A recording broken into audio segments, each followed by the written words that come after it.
Olá, seja bem-vindo a mais um episódio do Conecta Campo Podcast. O canal que conecta você ao campo através das histórias contadas aqui no canal pelos nossos convidados.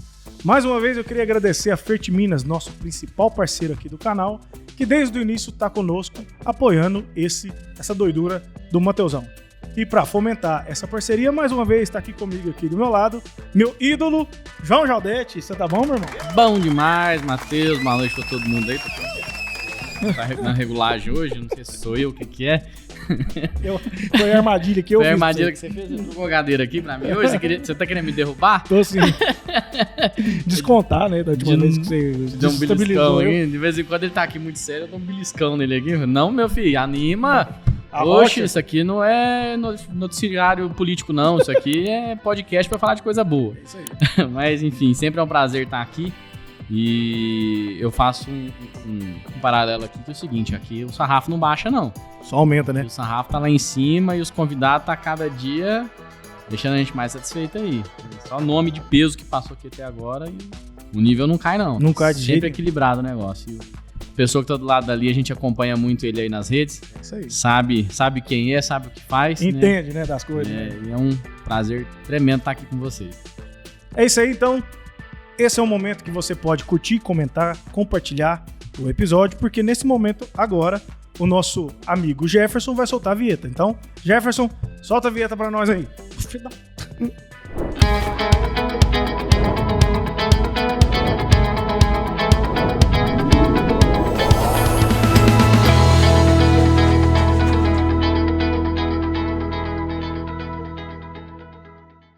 Seja bem-vindo, Caio, meu amigo, Dr. Solo, mais conhecido como Dr. Solo. Você tá bom, meu irmão? Obrigado, cara. Tô bom demais, muito feliz de estar aqui, satisfeito de estar com vocês, acompanho o trabalho tem um tempão já. Tem um tempo bom que nós ficamos tentando casar essa agenda aí, hoje deu certo. E tô um pouco preocupado, vocês jogaram a responsabilidade pro lado de cá, né? Falou que traz convidado de peso, eu não sei em qual sentido você tá falando. Pode ser nos dois sentidos. Todos, então. Todos os sentidos. Tem o peso de nome e peso de quilo também. Graças a Deus. Tava falando com o Matheus aqui antes de começar que tem 2 meses que eu não consigo treinar, cara. Tava firminho. Falei, agora vai. Mas começou uma rotina aí, pauleira, e não... Sei muito bem como não tem jeito, cara. Eu falei pra ele, você tá tomando os veneninhos aí pra manter o shape. Tá nada. O adubo. O adubo nosso que é aqui mineiro. Cafezinho.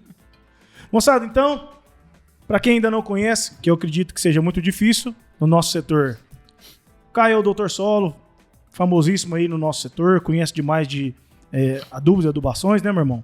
Então a gente vai falar um pouquinho aqui sobre a trajetória do Caio no agro, quem que é ele, de onde que ele veio e qual que é o projeto dele atual, enfim, tudo isso a gente vai falar um pouquinho.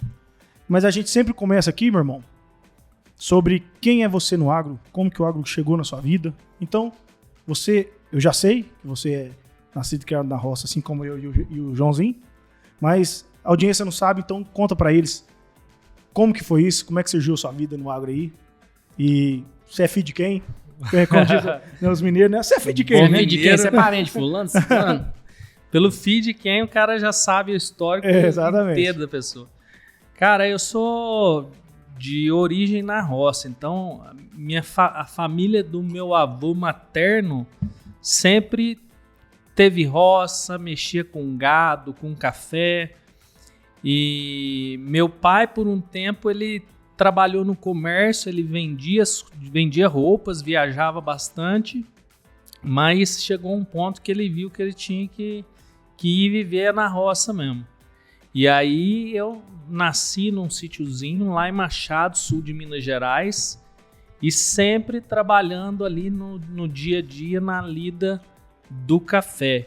E hoje, com um pouco mais de maturidade, a gente consegue entender o quanto essa infância na roça, ela traz valores que são muito importantes pra gente, né? Eu acho que a gente pode começar nesse caminho aí a nossa conversa, porque vocês também têm uma origem assim, né? Opa! E hoje eu tenho uma filha também de 3 anos e meio, e a gente sabe o quanto é difícil a criação hoje, né? O mundo tá bem mudado. Então, quando você tem a oportunidade de levar a criança para a roça, para ela entender da onde que vem as coisas. Sábado mesmo, agora, passado, eu tava com a minha filha lá na roça. Aí, ó. A gente foi lá no tanque, pegou 3 tilápias lá. Aí ela falou, papai, mas vai matar? Tadinho dela. Falei, vai, filho, porque a gente vai matar para alimentar a gente. Então é a comida nossa que vem daqui. Porque muita gente hoje de capital, até adulto, vê lá o leite, não sabe que vem da vaca. O leite da caixinha, né? Vê o peixe lá no restaurante, mas não sabe que teve um animal por trás daquilo ou nem pensa nisso. Agora, quando a gente tem a oportunidade de ensinar e dar valor para essas coisas, da onde vem, como que é produzido, qual que é o custo, qual que é o trabalho, eu acho que isso você começa a gerar um valor desde a infância, sim. É isso aí. Rapaz, falando com o professor do IF aqui, ele falou sobre isso, que ele leva... Você lembra disso, João? Que ele leva a filha dele pra fazer um bolo, aí fala assim, ó, vamos ver quais os ingredientes desse bolo. Então é bolo de cenoura. Então pra mim ter a cenoura pra fazer esse bolo, alguém teve que plantar essa cenoura aqui. Cacau, pra fazer o chocolate, o ovo, de onde vem esse ovo. Então é isso que você falou, cara. O Joãozinho também, eu principalmente, minha filha tem 7 anos, Caio. E, cara, eu falo isso muito aqui no podcast, com meus amigos, o Joãozinho. Joãozinho sabe como é que a minha filha frequenta a casa dele lá. Enfim, minha filha, o povo fala assim, não, Matheus, você vai pagar todos os seus pecados com a sua filha. Eu falei, vou nada, rapaz. O cara que tentar namorar com a minha filha, ele vai ter que ser o Batman. Ele vai ter que... Pra ele convencer minha filha que ele é um cara bruto, porque minha filha, ela come dobradinha, ela bebe tererê, ela anda de cavalo, faz 3 tambor. Olha, você entendeu? Então, a minha filha, mas que eu posso criar ela ali, no sertanejo mesmo, eu vou criar. E tá dando certo, sabe, cara? Porque todo final de semana a gente tá lá na roça, que a minha roça é pertinho, sabe? Então dá pra ir e voltar rapidinho. 14 km da minha casa, acredita? Ah, pertinho, isso é bom demais. Né? Beirando. Só peidar fedido lá na casa. Já vai lá. Já chega lá, entendeu? Então, graças a Deus, Deus me abençoou demais com um sítiozinho pertinho da onde eu trabalho. E, cara, todo final de semana eu levo ela lá pra poder vivenciar isso aí. Mas tem muita coisa que ela não tá vivenciando, que eu vivenciei, que a gente até falou sobre isso, né, João? Tem muita coisa que tá perdendo, né, João? A gente comentou aqui outro dia, né, dessa questão da vivência rural, e a gente teve o privilégio de falar com uma pessoa, enfim, de renome nacional também, assim como você aqui. Ele usou um termo bem interessante, que é o Brasil profundo, né? Que é o Brasil profundo, lá da zona rural mesmo, aquele matuto ali, aquela pessoa simples. E a gente comentando aqui das coisas que não existem mais, né? Às vezes o convidado fala, eu não vejo borboleta mais na fazenda, eu não vejo sapo, eu não vejo vagalume, não vejo isso, não vejo aquilo outro. Como é que a gente não vê? A gente não tem tempo pra ver, o bicho tá lá. Né? E aí outra coisa que eu comento é o seguinte, por que a molecada não vivencia isso? Qualquer fazenda que você vai hoje, qualquer sítiozinho tem Wi-Fi. Então a molecada não quer saber de correr atrás de uma vaca, não quer saber de ir lá pro meio do mato, se estrepar, andar descalço, subir numa árvore, não. Ela quer estar na sombra, Wi-Fi no máximo tirando uma foto postando. Então assim, a cultura rural mudou muito, né? Então hoje a zona rural é uma zona rural conectada. Então, assim, provavelmente nem todo mundo vai vivenciar as experiências que nós vivenciamos. De jantar com um lampião aceso, de estar sentado ouvindo causos, né, no fogão a lenha, essas coisas. Essa geração não vai vivenciar isso, né? Então nós temos isso no nosso subconsciente. E a molecada não vai ter a possibilidade de vivenciar isso porque não existe mais. É muito difícil você encontrar uma realidade dessa hoje. Na roça, antigamente, as crianças tinham o osso criativo que a gente fala, né, velho? Não tem mais. Então, eu vou fazer o quê aqui? Vou pro meio do mato, explorar. Não tem mais. Não tem nada pra fazer. Pega o celular e começa a ver vídeo. Mas eu acho que isso vai um pouco de direcionamento também, sabe? Porque é óbvio que é mais fácil, a minha menininha é mais nova, mas as crianças hoje, pelo menos o dia que elas vão pra roça, não põe a mão no celular. Vai caçar um trem pra fazer, e vai correr, e vai andar na terra, e vai fazer um trem assim. Vai ralar o joelho. Porque a gente sabe o quanto o dia a dia da semana, hoje a rotina é muito corrida. Primeiro, geralmente a mãe trabalha, que é diferente lá do passado. Sim. O filho, ele tem que ficar ou na escola, ou numa creche, ou tem que estar com um babá. A rotina do lar hoje mudou, a rotina das famílias mudou. Então, se a gente não aproveitar o tempo que a gente está junto com os nossos filhos para direcionar nesse sentido, e não é fácil, né? Tempo de qualidade, né? Não é fácil, cara. Não é fácil, porque hoje é muito mais atrativo e perigoso a questão de você dar um celular na mão do teu filho, tipo assim, cheguei cansado, toma um celular, põe um desenho e vou dormir. E vou descansar. Mas só que é perigoso, ainda mais celular, com esses vídeos curtos, já tem estudo mostrando que libera muita dopamina na criança cérebro, não faz bem. E aí vicia, afeta a criatividade, que você estava falando do ócio criativo, né? Sim. O quanto eu vejo meu pai na roça, cara, meu pai é o rei de resolver problema. Tudo que ele tem com a gambiarra... Um rolo de arame, um alicate, 2 barbantes, um enfarca-gato. Um pedaço de borracha, resolve tudo, cara. Resolve tudo. Imagina bem se os nossos avós tivessem enfarca-gato pra trabalhar. Nossa senhora, aí... Tinha feito uma turbina de leão. Mas o que falta, eu acho que muito é disso, né? Da pessoa parar um pouco pra pensar. Exato. E eu costumo falar muito isso pros meus alunos, porque a gente já vai chegar lá na história, mas apesar de eu ter deixado a carreira de professor... A carreira do professor não me deixou, né? Continuo o propósito não sai, né? Do sangue, né? Mas eu comento muito isso, que a inteligência é a capacidade de resolver problemas. Sim. Então tem gente inteligente, por mais rústica que a pessoa pareça, você pode parar um pouquinho e escutar que você vai aprender com ela. Eu falo isso para agrônomo, muitas vezes recém-formado, falo, melhor conselho que eu tenho para te dar é escutar. Saiba escutar o produtor, que ele vai te ajudar a você resolver o problema dele. Porque ele conhece muito mais da realidade dele do que você. Então essa capacidade de resolver problemas, muitas vezes com nada na mão, eu acho que é o que essa geração muito conectada às vezes começa a perder. Eu sempre faço uma pergunta, pessoal, aqui, vou te fazer a mesma pergunta. Eu acho que para você vai ser mais fácil a resposta, que você falou, enfim, que tem ainda no sangue a veia do professor, né? E aí eu fico preocupado, porque hoje a gente está num universo de inteligência artificial, né? Mas eu costumo dizer que a inteligência artificial ela só olha para o retrovisor, né? Ela não tem competência, né, para criar o novo, né? Tudo que ela cria é baseado no que já foi feito até agora. Né? E aí eu fico com essa preocupação, né? O que será, né? Principalmente para o nosso setor, né? Para o futuro. É claro, é evidente que a IA é uma ferramenta sensacional que nós devemos utilizá-la, mas e a questão de pesquisa, né?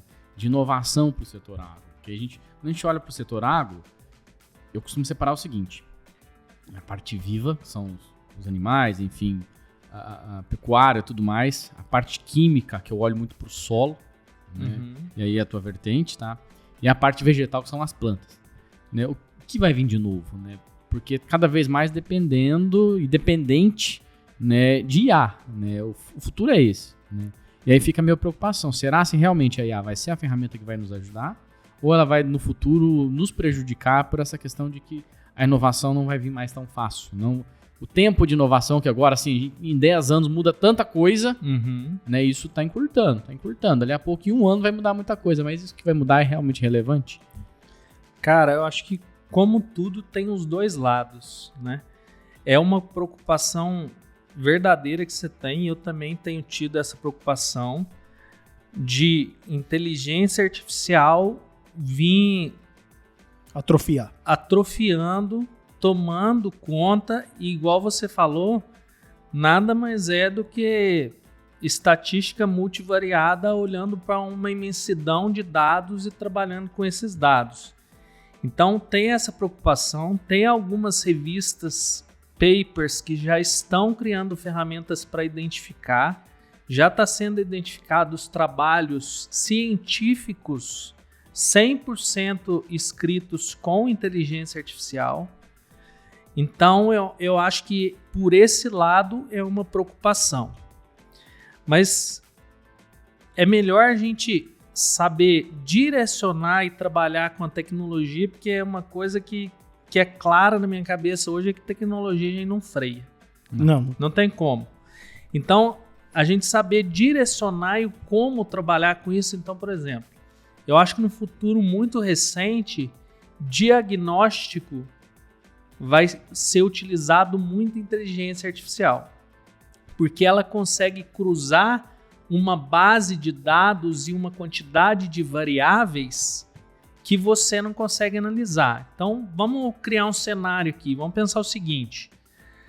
A gente tem situação de clima, solo, planta, genética, e no meio desse triângulo tem mais um tanto de coisa influenciando.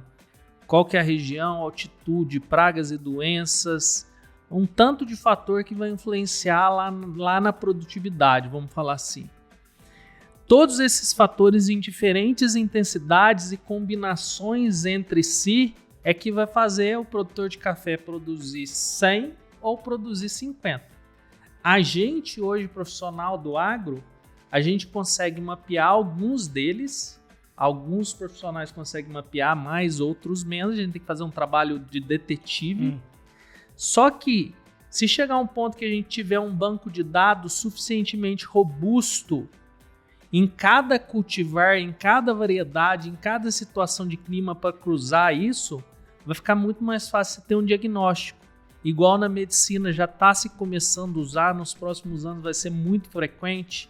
Então, assim, eu sou bastante conexar em uma tecnologia, então se vocês verem lá na minha rede social, sempre eu posto lá uma imagem que é gerada com IA, sempre eu testo a tecnologia para coisas específicas, assuntos específicos da nossa área mesmo, ainda tem muita resposta que sai errada.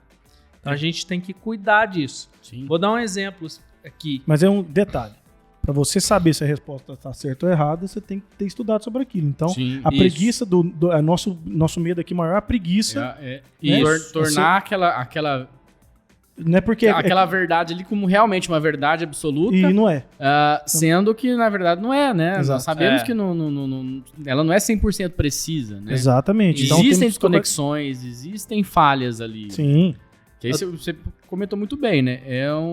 Enfim, gigabilhões de bytes que estão ali, de dados para uma IA processar e te dar uma resposta, né? Baseado no que ela entende, no que ela analisou. Essa verdade é a verdade absoluta? Exato.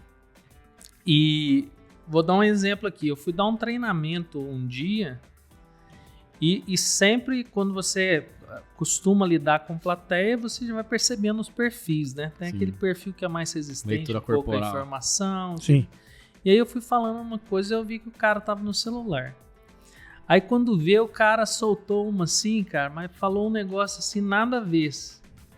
Eu falei, isso aí provavelmente você pesquisou na inteligência artificial, a resposta está errada, e isso aqui é mais ou menos isso aqui, isso aqui, isso aqui.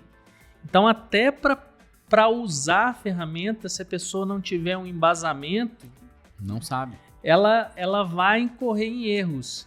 E aí a preocupação é que se não tiver um crivo, alguém que saiba, hoje ainda a gente está numa geração que tem muitas pessoas que têm esse crivo porque veio de uma geração sem IA. Exato. Mas e quando a gente não tiver numa geração? Se a gente não educar as pessoas na base, e aí eu acho que volta na história da infância, do pé lá na roça, que conecta aqui certinho, se a gente não educar a pessoa na base, a sair da caixinha, aprender a resolver problemas, a consultar coisas sólidas, a gente corre um risco no futuro de ficar num looping e cada vez mais se jogando mais informação incorreta e pode chegar a um ponto de ter um retrocesso. Espero que isso não ocorra e que a gente saiba direcionar o uso dessas ferramentas, porque você trouxe uma preocupação que ela é real. Eu também tenho pensado bastante sobre isso aí, cara. Ótimo. Pois é. Mas eu acredito, assim, às vezes, vê se até você concorda comigo sobre isso, João, mas o nosso setor do agronegócio, a gente é muito, muito pé na roça, né? A maioria da turma nossa tenta criar, assim, os filhos com o pé lá na roça. Então, eu não sei como será. Talvez até que... Pode ser até prepotente eu falar isso, mas às vezes pode ser que lá no futuro o agro seja um ponto de sinergia para desconectar a turma dessas tecnologias, talvez, sabe? Como assim, Matheus? Porque a origem, no final das contas, tem a mesma sinergia, que é o pé na roça. Então, eu acredito que o meu maior medo é o agro ir perdendo força no decorrer dos anos e isso se perder aos poucos. Porque, por exemplo, como assim, Matheus? Vamos falar por hipótese. Meu pai teve 3 filhos com o pé na roça. Uhum. Eu tive 2 filhos, vamos supor que um deles foi com o pé na roça, o outro se perdeu na essência. Ou seja, meu neto, filho do meu filho, não vai ter essa essência. Tá entendendo meu raciocínio? Não, faz total sentido, Matheus. Se a gente for, enfim, avaliar o passado, né? Antigamente o pai punia o filho que não queria estudar, as coisas, eu vou te mandar pra roça, então, se você não for estudar. Hoje é o contrário, né? Hoje, assim, o cara tá na roça, ele tem que estudar muito. Exatamente. Né? Então, essas coisas vão gerando um certo movimento, né? E, claro, época o êxodo é pra cidade, época o êxodo é pra zona rural. De fato, Matheus, eu acredito que a área rural, nesse Brasil profundo, como o Aldo Rabelo disse aqui, ele não vai deixar de existir.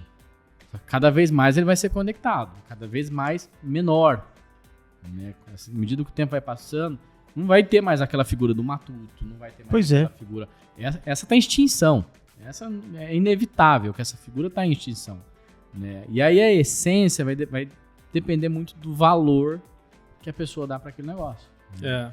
Por exemplo, hoje eu conheço big farmers, vamos falar assim, né? O cara tem lá 100, 150 mil hectares. O cara tem dinheiro para morar em Paris.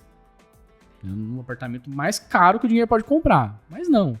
Ele não abre mão de morar na fazenda. Ele tem a pista de avião do lado da casa dele. Ele pega o avião dele, vai para onde ele quer, a qualquer momento. O piloto tá lá full time para ele. Então o cara não deixa de viver aquele valor, né? Tá ali naquele Brasil rural, é o valor dele, né? Então, assim, isso, de certa forma, Matheus, vai passando assim, de geração para geração, tá? E o setor ele tem que se estruturar e se reforçar para não perder essa essência, para não perder esse valor. Porque aí acontece de novo que a gente voltando aqui para falar da IA, né? Se você ficar dependente desse looping, vai chegar um momento que zero criatividade. Exato. Zero criatividade. E aí sim é a preocupação. Não é nem tanto o cara tá 100% conectado. Às vezes o cara tá 100% conectado, mas ainda tem aquela essência. Gosta de estar lá no meio do mato, gosta de estar no ambiente rural, gosta de estar ouvindo os bichos, né? E mesmo assim ainda conectado. Então, acho que a saúde da coisa vai ser o equilíbrio entre as duas partes. Tá? Não perder essa essência, mas de fato estar conectado e atento ao que está acontecendo. Porque senão vão acontecer coisas também que você vai ficar para trás. Como você bem disse, né? Não tem como travar, frear a tecnologia. Ela vem sem freio na ladeira. E hoje, se a gente for analisar isso que você está falando, a dificuldade é o contrário. No passado, a dificuldade era como ter acesso à informação. Porque era de difícil acesso, você tinha que ir numa biblioteca. Vocês já foram? Sim. Opa. Nós somos da geração que... Passei minha graduação na biblioteca. Também não, né? Você não tem cara que... Também não vem com essa pra cima de nós, não. Sim, passei grande parte da minha graduação na biblioteca. Tinha pouca ferramenta. Fui ter meu primeiro notebook no último ano de faculdade. Cara. Então, a dificuldade, imagina pra esse povo da roça. E eu vivi uma parte disso. Então, a dificuldade pra você ter um livro... O meu avô tinha uma coleção de Barça e lá era a fonte na onde que a gente ia para pesquisar sobre o assunto, para fazer trabalho de escola, tinha que ir lá. Então a dificuldade era essa, a informação ela era difícil você buscar. Hoje a dificuldade é o contrário, você tem que saber filtrar. Informação demais. Tanta informação e tanta coisa que não é informação, uma enxurrada de coisa assim, você abre a internet, muitas vezes você vai fazer uma coisa, quando vê você já está em outra completamente diferente, e a dificuldade de focar. Então eu vejo que assim... Verdade. O tipo de aprendizado e o que as escolas ensinam vai ter que passar muito pela forma de buscar o conhecimento. E eu acho que tudo parte da educação. Vou dar um exemplo com relação ao equilíbrio que você falou, voltando na história do meu avô. Meu avô teve 6 filhos e ele nunca exigiu que os filhos estudassem. Então ele teve 2 mulheres e 4 homens, e quando perguntavam para ele se os filhos não iam estudar, ele falava: não precisa estudar, porque depois eu dou uma fazenda para cada um. E aí foi indo, eles não tinham capacidade de gestão e a coisa foi se perdendo, porque não tinham uma base de estudo. Então, os 2 lados são importantes, e o que você falou conecta bem, que hoje, para estar na roça, o filho ele tem que estudar para ele saber gerir a propriedade rural como uma empresa. Então, isso é muito do recado que eu tento passar para as pessoas também, da necessidade de você levar o agro para um lado mais profissional, e nesse ponto, essa chegada mais rápida de informação é benéfica, porque muita gente que não tinha acesso hoje consegue. Então, por exemplo, todo dia eu posto um vídeo lá no YouTube, Dr. Solo. E todo dia tem uma informação diferente e relevante. Assim como tem outros colegas que fazem isso de forma gratuita. Eu encontro diversas pessoas que a pessoa fala assim para mim: tô jogando calcário por conta do C. Encontra na rua assim, cara, nunca joguei calcário, nunca fiz análise de solo e agora tô fazendo. Então, ele tem acesso à informação que muitas vezes ou não chegava, ou chegava de forma incompleta ou incorreta, que não convencia ele. Então, esse lado eu acho nós que... temos a facilidade dos canais de comunicação, né? Isso aqui, né, há 20 anos atrás, seria magnífico se todo mundo tivesse acesso a um canal de informação de qualidade, tal qual nós tentamos conduzir aqui, né? E isso, o Matheus já falou isso, eu reforço mesmo. Tem podcast desse aqui que a gente grava aqui com vocês, o convidado vem aqui, cara, isso aqui é uma pós-graduação de 1 hora, entendeu? Tem tanta informação, tem tanta coisa positiva, a gente consegue trazer tanto conteúdo para somar, né, que, pô, hoje o que eu faço em rodovia quando eu tô dirigindo é ouvir podcast. Eu também. Eu não tô ouvindo música, não tô ouvindo rádio, não tô ouvindo nada, entendeu? Eu vou ouvir experiência de vida, tem um podcast até de crimes que eu ouço, que tem a mente do criminoso, né? Pra você entender a mente do criminoso. Não, tem um podcast aí que chama Modus Operantes, são duas meninas que gravam ele. Você vê, ela conta assim, a crime tal, aconteceu tal, que o cara tinha essa mente, que o cara fazia isso, o cara fazia aquilo, assim, analisando aquele negócio, né? Pra quê? Você conhecer a mente humana, né? Isso serve pra quê? Você conhecer a mente humana.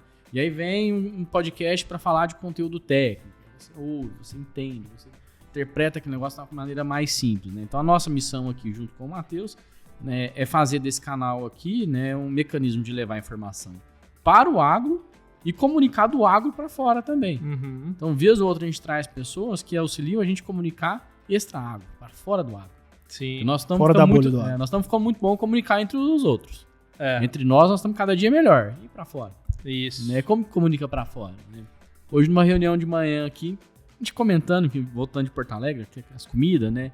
E aí lá tem o famoso X, que é o nosso podrão aqui, né? Uhum. E aí o pessoal fala, não, lá é muito famoso o X coração, que é coração de galinha. Aí eu brinquei, falei, cara, eu acho muito sacrifício para pouca experiência gastronômica você comer um lanche cheio de coração de galinha.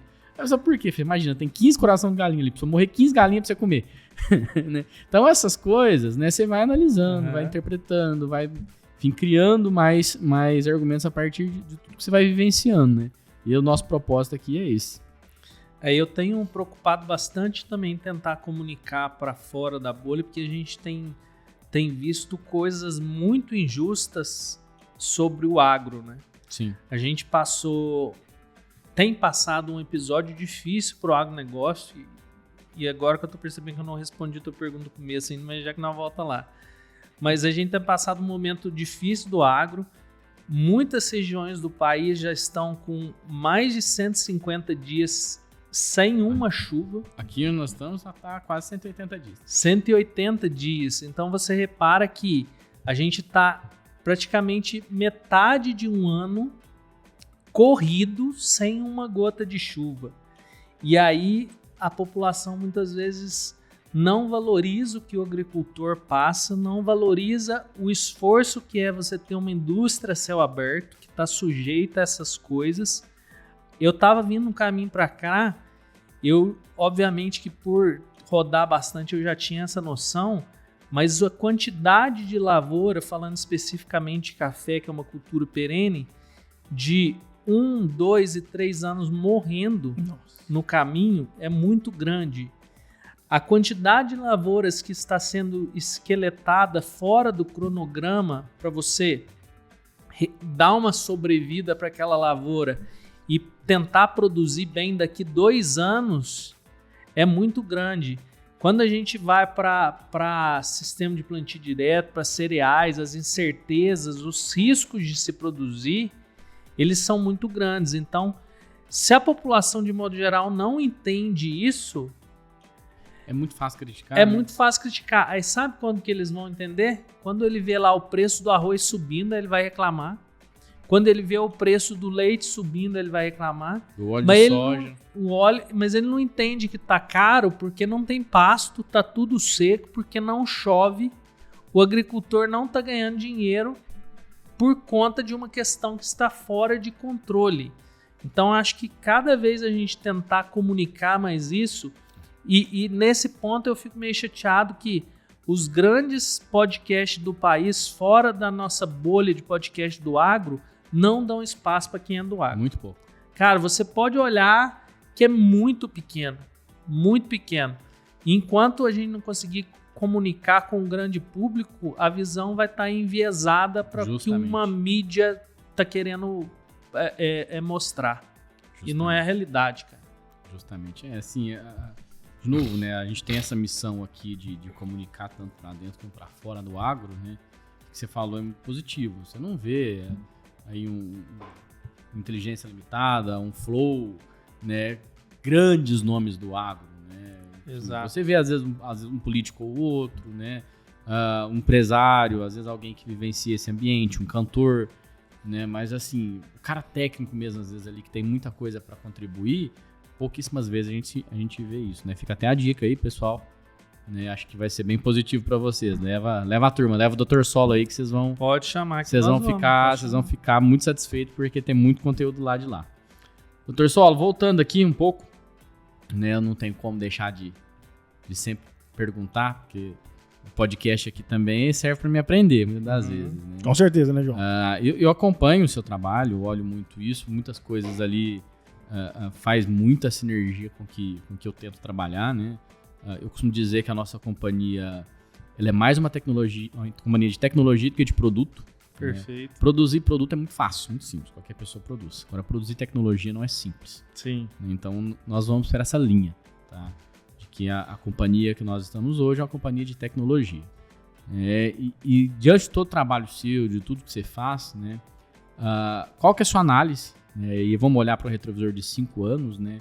Do que, né, essa tecnologia, quando a gente olha para o sistema solo, principalmente, que é onde eu mais me retenho hoje em trabalhar, né, o que teve de avanço, né, o que faz sentido aí das tecnologias, tanto de aumento de performance de fertilizantes, de manejo, de equipamentos, né, o advento do biológico está muito forte de 1 ano e meio, 2 anos para cá. Sim. Né, e eu tenho uma certa preocupação também com esse advento do biológico. Né, eu tenho uma preocupação de ser mais uma questão econômica e de buscar a qualquer custo uma sustentabilidade, que é realmente algo que vai sustentar a longo prazo. E eu queria que você fizesse uma pequena análise aí, olhando no retrovisor de 5 anos para cá, né? Como estávamos, como estamos e aonde podemos chegar. Vamos lá. Primeira coisa que eu acho que tem muitas tecnologias e a maior parte delas é válida, porém a gente peca ainda num ponto básico. Às vezes a gente quer fazer um avançado sem fazer o básico. Isso que eu bato sempre na tecla. Vou dar um exemplo para vocês. A gente fez um estudo em parceria com a Cochupé, onde a gente levantou um banco de análise de solo que vai representar de 800 a 1 milhão de hectares, 800 mil a 1 milhão de hectares de café. Durante 5 anos, esse banco aí vai dar mais de 200 mil análises, mais ou menos. E mais de 50% das áreas tem pH em água abaixo de 5. Saturação por bases abaixo de 50. Ou seja, a base que a gente tem que fazer para ter o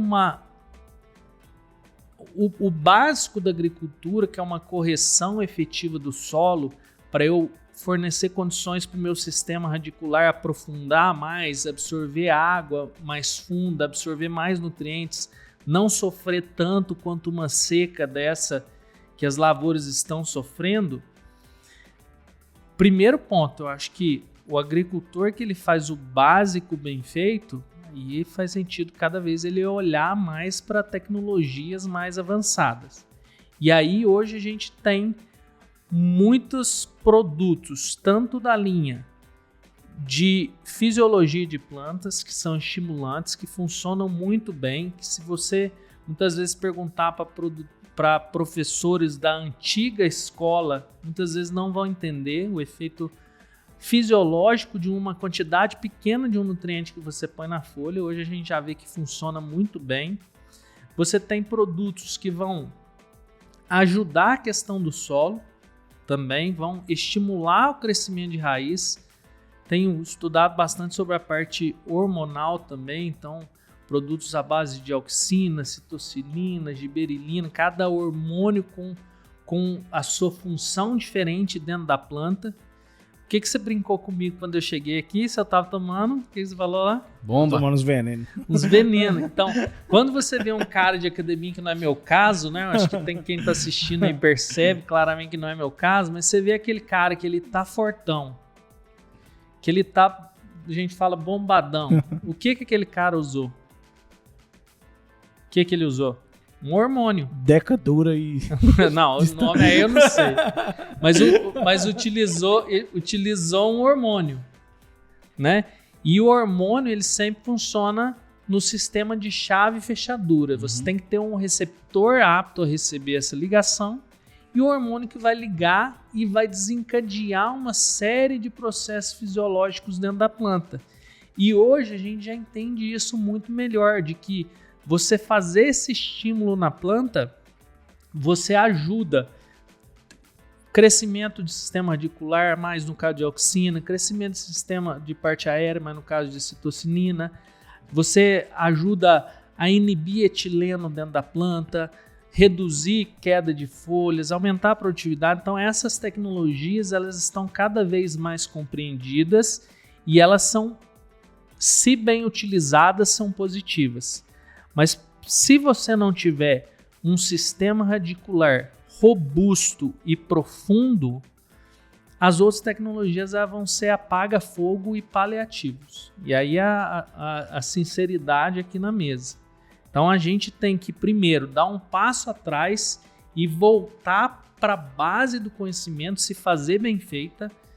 Eu tenho percebido que nas minhas rodadas, essa é uma das maiores deficiências hoje nos profissionais da área, por incrível que pareça, a parte de solos, até mais do que a parte de fisiologia. E se a gente faz isso bem feita, todas as outras tecnologias que a gente fizer depois vai funcionar melhor. Vai performar mais. Vai performar mais. E aí você comentou sobre os biológicos.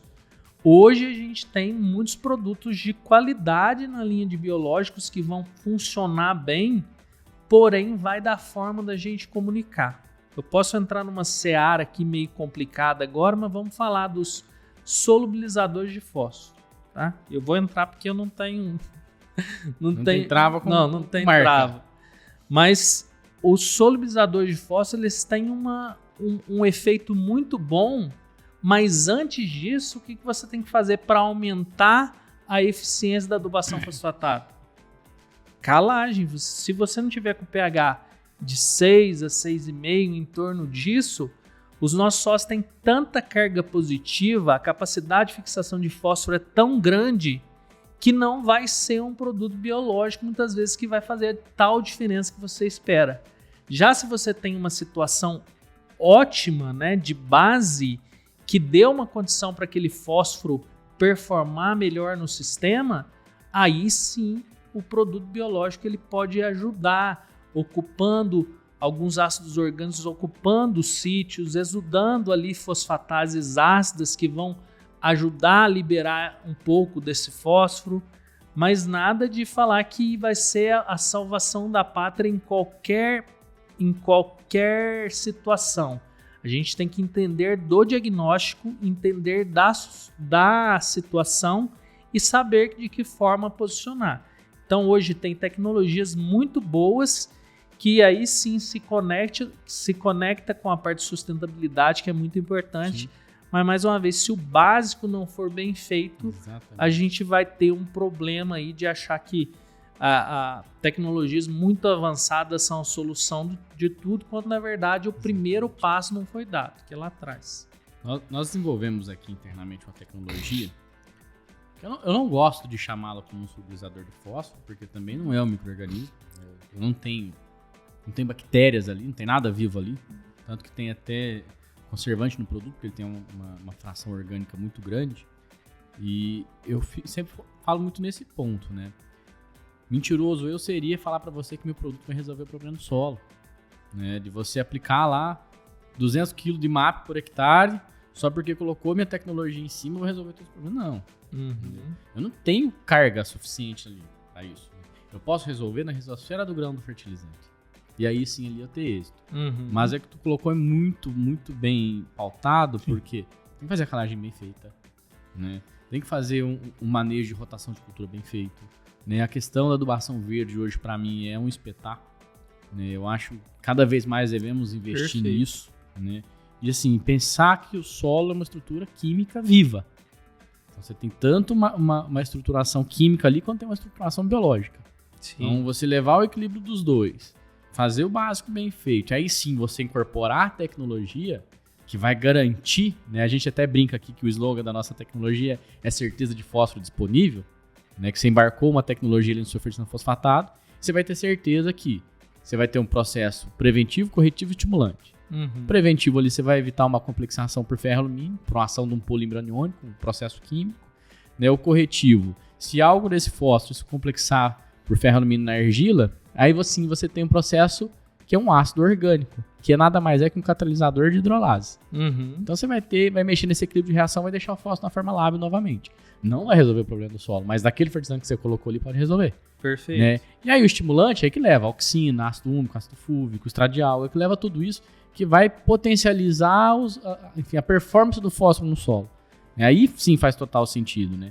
E aí uma outra pergunta que eu quero te fazer muitas das vezes as pessoas me fazem a pergunta, na verdade, e eu sou categórico, né? E gosto sempre de ouvir a opinião dos colegas também, né? Que é a famosa redução de dose, né? Faz sentido essa redução de dose, né? O porquê de fazer essa redução de dose? Ou se vende muito hoje no mercado esse argumento para viabilizar produto caro, né? Eu sou categórico em dizer que não faça a redução de dose. Nós já fazemos um uso racional de recursos, né? Queremos ter sustentabilidade produzindo mais, né? Aproveitando mais daquela área. E aí a pergunta que a gente faz é a seguinte, né? Se faz sentido realmente essa questão de redução de dose na tua ótica, né? Ou se realmente é mais um negócio de custo de produto para viabilizar coisa cara. Perfeito. A primeira coisa que a gente deve partir do princípio é que é um perigoso se fazer isso, mas tudo se parte do diagnóstico para se ter um uso racional. Então, primeiro, qual que é a dose, né? Do que a gente está falando? Então, hoje a gente sabe que, por exemplo, potássio tem muitas áreas que as pessoas aplicam em excesso. Então, tudo se partindo de um diagnóstico para se fazer um uso racional é válido. Eu acho que é o princípio para você gerar economia em algumas áreas e poder investir em outras tecnologias, que é o princípio do uso racional de fertilizante, de qualquer produto, é o diagnóstico bem feito. Você ter análise de solo, você ter análise de folha, você entender do sistema. Você falou da parte do solo, e aí tudo se torna ainda mais complexo quando a gente enxerga que todos os fatores eles estão interligados, um influencia no outro. Então, a parte química, a parte física, a parte biológica do solo, uma influencia na outra. A planta, a raiz, sistema radicular da planta influencia no solo. Então, o clima vai influenciar. Então, todos esses fatores estão correlacionados. Então, esse é o primeiro ponto. Eu diria que não reduzir a dose, mas se usar a dose correta de acordo com o diagnóstico, que é o uso racional. Agora, você falar que vai aplicar um determinado produto, uma determinada tecnologia, e isso te permite a reduzir a dose em 50%, eu acho bem perigoso. Reduzir a dose recomendada. A dose recomendada eu acho bem perigoso e não recomendo esse tipo de prática também. Agora, se eu vejo que o produtor está aplicando em excesso algum produto, e aí isso a gente consegue ver com o diagnóstico, e ele tem a capacidade, a possibilidade de economizar naquele ponto, inclusive evitando desequilíbrios para a planta, aí sim. Aí eu acho que a gente pode partir desse pressuposto que com um diagnóstico bem feito, com histórico de área, ele consegue ajustar para um correto e não reduzir. Ou seja, alguma coisa que ele estava usando em excesso, ele traz para a dose que seria ideal para aquele sistema. Tá anotado aqui já no bloquinho, já anotei agora nas próximas reuniões o que eu vou usar. Redução de dose não, uso correto, não vai jogar em excesso. Uso racional. Vamos dar um exemplo disso aqui, só para quem está assistindo, para ficar claro. Por exemplo, 45% dos solos sob café hoje tem teores elevados de potássio. Uhum. Esse potássio ele vai competir com cálcio e magnésio, mas principalmente com magnésio em 3 níveis. Ele vai competir na CTC, apesar de ter menor energia de ligação, por lei de ação de massas, ele retira o magnésio da CTC e joga para a solução, isso fica passível de lixiviação. Ele vai competir na absorção, os sítios de absorção na raiz que absorvem potássio, cálcio e magnésio são os mesmos. Sim. Só que potássio tem um raio iônico menor, até postei um vídeo disso essa semana. O magnésio tem um raio hidratado bem maior, então a entrada dele é mais difícil. Então entra muito potássio com muita facilidade, magnésio principalmente fica de fora. Ou seja, você está gerando um desequilíbrio.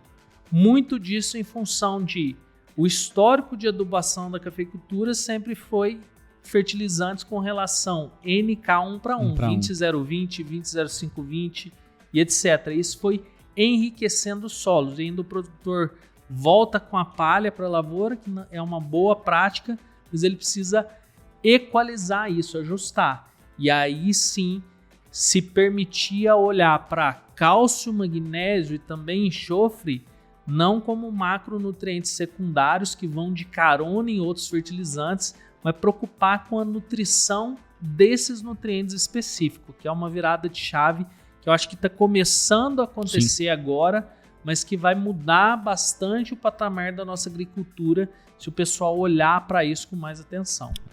Eu vejo muitos desafios dessas questões nutricionais, né? Até que o Brasil surfa bem nisso, porque... Será que alguém pega uma aguinha? Você consegue para ele, pra gente? O Brasil surfa bem nisso, que a gente tem uma certa facilidade em algumas fontes, né? Mas a gente vê assim muito complexo ainda, né? O que eu aplicar que tem, às vezes, magnésio e cálcio junto, né? O que eu aplicar, às vezes, que tem magnésio, cálcio e enxofre junto, né? É compatível numa mistura? Não é? Eu tenho que aplicar mais uma vez? Não é? Enfim, então, esse manejo hoje, né? E aí a gente já viu manejos exitosos, né? E manejos fracassados, né? Não sei se você lembra, enfim, da época da irrigação branca. Sim, eu fui lá. Que é o excesso de injeção agrícola no solo, né? E aí eu tive, enfim, o privilégio de trabalhar com um amigo, onde a gente trabalhava juntos numa indústria de nitrogenado de liberação lenta, né, que é a Café Brasil, que você deve conhecer. Sim. Trabalhei lá por quase 5 anos. E aí, muitas das vezes, em reuniões, ele me mostrando, falei, cara, tá vendo aqui o efeito dessa tal irrigação branca? É boa, funciona. Mas aqui onde tá acontecendo, não tá o nitrogênio aqui embaixo. Tá lixiviando a porcaria do nitrogênio. Tá lixiviando elementos, lixiviando boro, que já é fácil lixiviação, ainda tá lixiviando mais ainda. Porque tá deixando o solo tão saturado com algumas questões que tá prejudicando outras, né? E aí o cara aplica nitrogênio, chega lá, a lavoura tá amarelada. Né? Aí você faz ali um corte em sulco, você vê lá 30 centímetros do chão dá branco de gesso. Então assim, é muito delicada essa questão de manejo, principalmente por questões de fontes, né? E de novo, eu acho que racionalizar direitinho, pensar no que vai usar, qual que é a forma de usar, em que momento usar, É o grande segredo da coisa.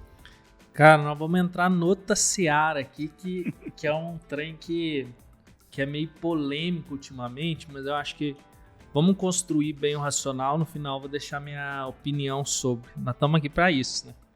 Com certeza. Seguinte, a questão do gesso nas altas doses, na irrigação branca, desde lá de trás a gente já sabia que isso geraria um desequilíbrio e foi o que foi observado. Depois, foi na época que eu estava no doutorado na UFLA, a gente nem contou de história, né? Mas já que a gente volta. Mas na época eu estava no doutorado na UFLA, teve uns colegas de pesquisa que foram pesquisar lá e identificaram exatamente isso. Não se precisava de 28, 50 toneladas por hectare para fazer o efeito. Você imagina, 58 toneladas de gesso por hectare. Que se propunha fazer, porque ia desequilibrar. Então, primeira coisa, a gente precisa ter equilíbrio no sistema. A época de se fazer as coisas é muito importante. Então, se falando em tecnologia, o gesso é uma tecnologia fantástica. Foi descoberta por acaso na década de 70 na Embrapa, na onde que eles tinham ensaios. A gente tem tempo aí que eu conto história mesmo. Vamos frente. Onde a gente tinha ensaios lá, eles tinham ensaios de superfosfato simples e superfosfato triplo, fontes de fósforo. E num veranico lá, eles viram que a fonte de fósforo, que as plantas de milho que estavam supridas com super triplo, elas estavam praticamente morrendo, enquanto as que estavam com super simples, elas estavam verdes normais. Foram olhar a raiz e foram investigando e descobriram, porque a diferença do super triplo para o super simples é o sulfato de cálcio, que é o gesso que ele contém. Então, quase 50% do super simples é gesso. E aí a tecnologia veio sendo melhor estudada e melhor utilizada. Então, existem condicionais para se ter uma boa resposta ao gesso, que é, primeiro, alumínio alto em subsuperfície, segundo, cálcio baixo. Aí você tem boa resposta ao gesso. Tem todas as técnicas para recomendar, não vou entrar no mérito muito técnico, mas é uma boa tecnologia se usada com doses certas e responsabilidades e na entrada correta. Agora, tem-se uma vertente de se aplicar doses muito altas de calcário. E aí, eu tenho sido bastante questionado sobre essa vertente e eu tenho trabalhado de um jeito diferente. Então, primeiro, eu acho que a forma que a gente estabelecia os métodos de recomendação de calagem no passado, elas eram muito engessadas. Você deve lembrar lá que a gente falava, V% para café é 60%, para soja e milho é 70% e segue isso. E hoje eu vejo muitas pessoas falando que o método da saturação por base é um método ultrapassado, só que simplesmente essa pessoa, a cabeça dela continua engessada para aqueles níveis que foram determinados no passado. Então, por exemplo, hoje eu trabalho o V% de acordo com o solo, não de acordo com a cultura. Então, se você tem um solo com CTC muito baixa, e aí eu acho que vale sempre explicar, né? CTC é a capacidade de troca de cátions, que é a caixa de armazenamento de nutrientes no solo.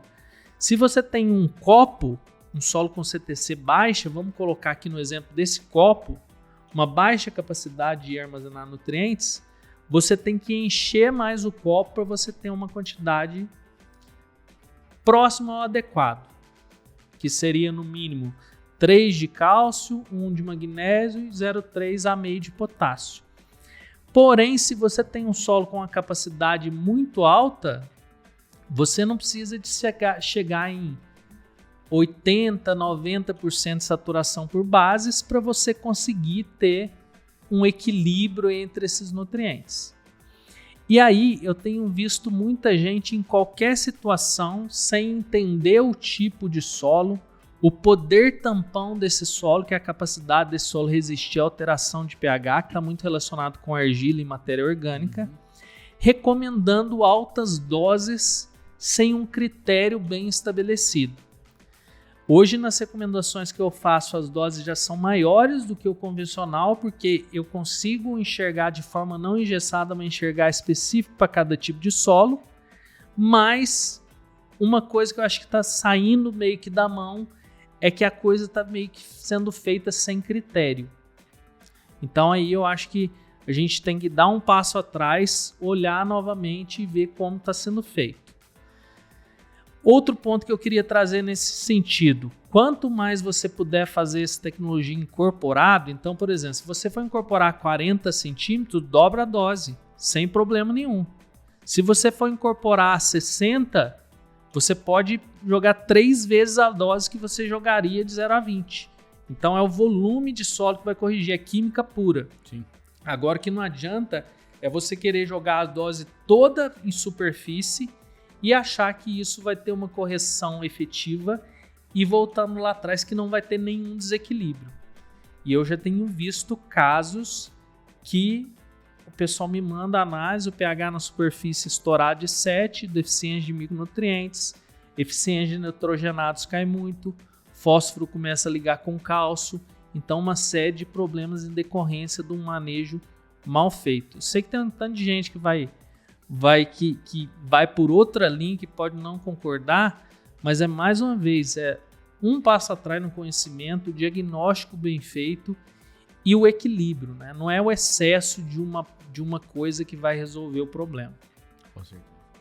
Eu acho que eu fui numa técnica meio profunda aqui agora. Não, mas faz todo sentido e enfim, já ouvi, né, de outras pessoas a mesma linha de raciocínio e pra mim faz total sentido, né? Porque assim, nem sempre hoje, por exemplo, a gente consegue incorporar 60 centímetros. Isso, sim. Espetacular fosse se a gente conseguisse. Isso. Todo ano se incorporar calcário a 60 centímetros. Não dá. Né? Tanto é também que você vai ter outros problemas se você for fazer isso todo ano. Mas aí sim, se eu usar o racional, pensar fora da caixa, olhar para o sistema solo, né? Entender, saber interpretar bem a análise, conseguir fazer uma recomendação bem feita, é o segredo. Eu, por enquanto, ainda não sou engenheiro agrônomo, estou na graduação, mas sou químico, né? Uhum. Então, assim, eu consigo olhar ainda para esse detalhe, né, e trazer um pouco do que você falou. É química básica, né? Então não tem milagre, não tem o pó de perlim-pimpim que vai resolver, né? Exato. Enfim, eu não gosto nem de falar muito, mas no passado a gente vê calcário líquido, essas coisas aí, enfim. Nossa senhora, isso aí. Nem gosto de comentar muito porque eu faço de conta que nem existiu, né? Nossa. E siga a vida. Mas é por quê? Porque que o cara tá tentando fazer? Tá querendo inovar a qualquer custo, né? E aí o inovar a qualquer custo... Cara, isso aí eu acho que nem é inovação, isso aí é enganação do produtor, cara. E assim, isso eu faço questão de falar e eu tenho compromisso lá com quem me segue, cara. Eu tenho alguns exemplos assim que me fez intensificar falar dessas coisas, porque tem produtores que me mandam mensagem e falam, ano passado eu fiz isso aqui, a minha lavoura tá assim, acabou com a lavoura do cara. E eu acho que inclusive a fiscalização e uma forma de legislação que puna essas coisas que são muito milagrosas e enganam o produtor lá, que muitas vezes tem dificuldade de aplicação, muitas vezes ele está fragilizado pelo momento financeiro e um cara vai lá e vende uma coisa que vai resolver o problema dele quando não funciona nada. Então, assim, isso eu sou categórico em falar que cuidado com... A gente não pode falar nem tecnologia, porque senão afeta o que é a tecnologia de verdade. Mas cuidado com essas coisas milagrosas aí, igual calcário líquido, um fertilizante que ele fala que vai aplicar 5 litros por hectare e vai substituir toda a adubação de base. Não existe essa facilidade. A questão é química, é quantitativa, é matemática. Então... sim, não caiam nessa e se quiser pode mandar a pessoa vir falar comigo aí. Me explicar que funciona, que eu vou ouvi-lo. Nós conversamos. Não vou nem falar da empresa e qual foi o pesquisador, mas no evento, inclusive em Lavras, já teve um BO danado, né? Que o pessoal tava lá apresentando calcário líquido, e o pesquisador levantou. Vocês tinham que ser presos pela responsabilidade que vocês estão falando aí. Eu sei quem que é. Conheço bem ele. Vocês tinham que ser presos pela responsabilidade que vocês estão falando aí. Cara, é isso. E assim, com certeza. Eu acho que a gente tem que ter pé no chão e as coisas que a gente sabe que não funciona, ter segurança para falar com clareza. Claro, hoje nós falamos de dosagens baixas de microelementos, micronutrientes, porque a fonte evoluiu, né? O manejo de aplicação evoluiu, né? A forma que isso chega na lavoura evoluiu. Ou, assim, é impossível você falar de jogar 50 kg de boro por hectare. Isso. Né? Então, assim, claro, tem as coisas que funcionam em dosagens mínimas, como você falou, inclusive de tecnologias via folha, né? O sistema via solo também funciona, né? Eu tenho muito uma frase que eu uso que é o seguinte, né? Não é somente quanto tem, é como está também, né? E aí tem que ter esse cuidado. Né? Porque tem coisa que vai funcionar e tem coisa que não vai funcionar. Né? E aí o produtor é bombardeado constantemente com um monte de coisa, né? Enfim, um monte de salvação da lavoura, né? E aí, se não chover, se não fizer a calagem bem feita, se não tiver um solo estruturado, se não tiver um equipamento bom, a plantadeira boa, uma adubadeira boa, não vai resolver. Isso, exato. Não vai resolver. E aí eu acho que vale a pena só arredondar essa bola aqui com relação ao que você falou. Primeiro, quando a gente fala de uma tecnologia de correção de solo, é uma questão química que é relativa ao solo, é quantitativa, e aquele solo, o que o calcário, um corretivo de acidez vai fazer? Ele vai, primeira coisa, gerar hidroxila no sistema, que é a OH-. Essa hidroxila vai retirar hidrogênio que está preso ali nos colóides, na CTC.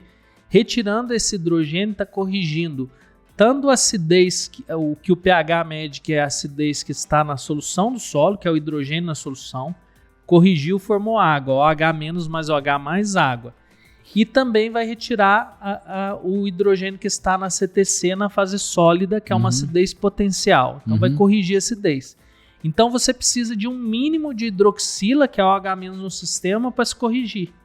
Não adianta você jogar uma quantidade mínima aí, 5 litros por hectare, e falar que vai resolver. Agora, só com relação aos micronutrientes, aí sim, porque macronutrientes são aqueles nutrientes que as plantas precisam em quantidades mais elevadas.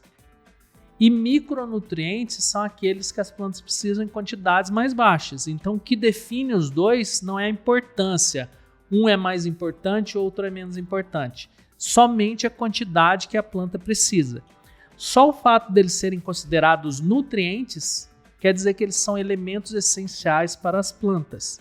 Então, aí sim, um micronutriente, por exemplo, quando que se falava em molibdênio? Falasse molibdênio, a gente falava, você vai pôr metal pesado aqui? Quando se falava em níquel? Selênio agora. Selênio. Que são micronutrientes que as plantas precisam em quantidades pequenas, mas, por exemplo, o molibdênio, ele vai ajudar a melhorar a eficiência do nitrogênio.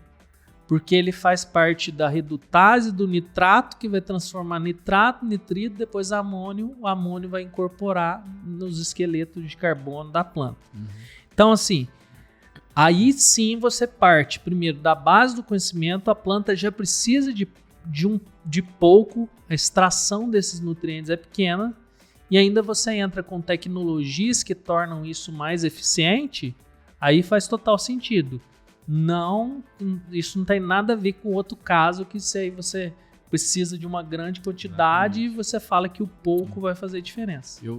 Ficando um complexo? Não, tá não. Esse aqui tá só ouvindo. Moço, eu tô... Falar o quê que eu vou falar aqui no meio desse bate-papo? Eu tô só anotando, estudando e aprendendo. E aí, só para eu entender, o público que assiste aqui é um público mais interessado... Tá dos dois lados. Tem tudo. Parte técnica. Tá dos dois lados. Então, se tiver muito complexo para você tiver interesse de entender, me manda mensagem no Instagram lá que eu... Manda aqui pra gente aqui também, manda aí. Manda a gente aqui, direciona pro... Comenta a gente direciona pro doutor. Comenta aqui também e manda lá. Eu tento assim... Aí deixa eu só voltar na história, porque quando eu criei o canal lá, o Dr. Solo, a minha ideia foi essa. Simplificar ao máximo a linguagem que pode parecer complexa. Então, quando minha filha nasceu, eu tinha comprado um tanto de Lego para ela. Eu falei, acho que eu consigo ensinar fertilidade com isso aqui. Dali que eu comecei a... Mas aqui o assunto aprofundou um pouquinho na técnica. Rapaz, vocês podem perceber aí, moçada, que eu fiquei caladinho, só que ó. Pode voltar pra história, que ele é mais da história, rapaz, né? não. Aqui meio que a gente meio que tenta um equilíbrio, sabe? Ele é mais, assim, Você é mais a parte técnica, é mais da história. Ele é mais assim, a questão humana, a coisa, a pessoa, assim. Vamos pra história Eu sempre gosto de trazer um pouquinho a parte técnica, que vivo isso. Não, vocês vão indo, não tem jeito, né? Rapaz, vocês começaram a falar, você foi, moço, eu vou falar o quê aqui, ó. Eu até fiz assim, ó. Foi até murchando na cadeira. Mas só prestando atenção. O último filetinho, assim, pra nós terminar aqui o conteúdo técnico e aí falar um pouco mais de gente, que é importante também. Né? Sem gente a coisa não acontece. E fazendo uma soma a mais que você disse, né? E eu vejo muito isso hoje da questão do micronutriente também, quando a gente vai recomendar algumas tecnologias. E aí a questão da concentração numa formulação NPK. Né? Muitas pessoas vêm me pedir, eu quero... Você desenvolve um produto à base de micronutrientes para me aplicar aqui no meu NPK, que eu quero com tanto de micronutriente, esse. Eu fico olhando, o cara vai aplicar isso lá naquele areião do Maranhão. Não faz sentido nenhum. Por exemplo, o cobre lá naquele areião. Né? Algumas coisas assim, beleza, você tenta recomendar, né? E aí quando você vem com um contraponto, não, cara, você não precisa colocar esse tanto de zinco aqui, por exemplo. Não vai fazer sentido. Você tem que fazer reposição todo ano, você não vai pôr zinco aqui pro ano que vem. Né? Claro que você pode pegar uma segunda safra, coisa ou outra. Então, essa observação que você colocou, né, das quantidades, né, ainda tem, né, a questão do micronutriente, excesso em dosagem. Eu ainda vejo muito isso, tá? Não é excesso de dosagem de micronutriente que vai resolver, tá? Porque, de novo, a planta não tem condição de extrair. Né? Então, você levar para o sistema um micronutriente de melhor estabilidade, numa fonte de melhor solubilidade, de melhor reatividade, né? Aí com uma tecnologia mais bem distribuída, né, na aplicação e tudo mais, faz muito mais sentido do que você fazer excesso. Exato. Então aí assim, e a gente trabalha muito, muito forte nesse sentido para colaborar com isso. E aí, como você está fazendo para o seu sistema ter mais eficiência na absorção desses micros, né? Igual a gente está falando dessas doses excessivas de calcário. Quando você eleva muito o pH, você reduz a disponibilidade de micronutrientes catiônicos, ferro, cobre, zinco e manganês. E aí você vai aplicar lá no solo, acha que vai resolver o problema? Não, porque é o sistema que está numa condição que é ruim para a resposta daquele nutriente. Desequilíbrio. Aí você tem que partir para uma nutrição via folha, mas você tem que reequilibrar o seu sistema. Esse ano eu tenho visto muita deficiência de cobre. Gritante, cara. Um nutriente que a gente olha pouco para ele, mas muita deficiência. Porque boro e zinco já é Brasil inteiro, isso é normal, né? Agora o cobre, pessoal que está assistindo aí, olhe mais para a questão do seu cobre. O cobre, geralmente em solos que tem mais matéria orgânica já é mais problemático, porque a matéria orgânica fixa ele. Mas este ano, tudo quanto é tipo de solo que eu tenho olhado, eu devo olhar aí mais de 500 análises todo ano. O pessoal me manda e as consultorias e tal. Às vezes eu olho também, o pessoal manda lá no Instagram. Quando eu tenho tempo eu olho de graça. E o cobre tá preocupante. Vamos preocupar aí. E ele é um elemento importante, né? A reposição via folha é muito, muito importante do cobre também, porque enfim, tem outros benefícios, não é só nutricional, né? Tem o efeito fungiostático e tudo mais. Mas fato, evidente, cobre via solo, quando faz sentido, né? Ele é um elemento bem fundamental, sim. Então, uns parceiros meus aí de foliar que tá falando que o manganês também tá com um volume mais alto. Manganês também, cara. Tá. E aí tudo se conecta, né? É o nome aqui, né? Conecta campo. Conecta tudo. Cara, esse nome é muito bom, porque quando você vai olhar e tem... Hoje eu tô lá na Giro Agro, né? Tem um colega de trabalho lá, que é o diretor técnico hoje, que é o Fábio Shigeon, japonês. E ele fala que a gente tem que ter visão holística das coisas. Então, quando a gente tem uma visão muito para um fator só, você tá sujeito a muitos erros. Agora, quando você consegue conectar os fatores, conectar solo, planta, clima, a cabeça do produtor que tá uma bagunça para tomar decisão no meio daquela coisa toda, você começa a ser mais assertivo um pouco. Com certeza. Com certeza. O cara não sabe nem se vai plantar esse ano, tem alguém tentando convencer ele de um O que eu falei que conecta diferente. Do manganês é exatamente em função das doses altas de calcário que os produtores estão fazendo, a disponibilidade de manganês também cai muito. Com certeza. Com certeza.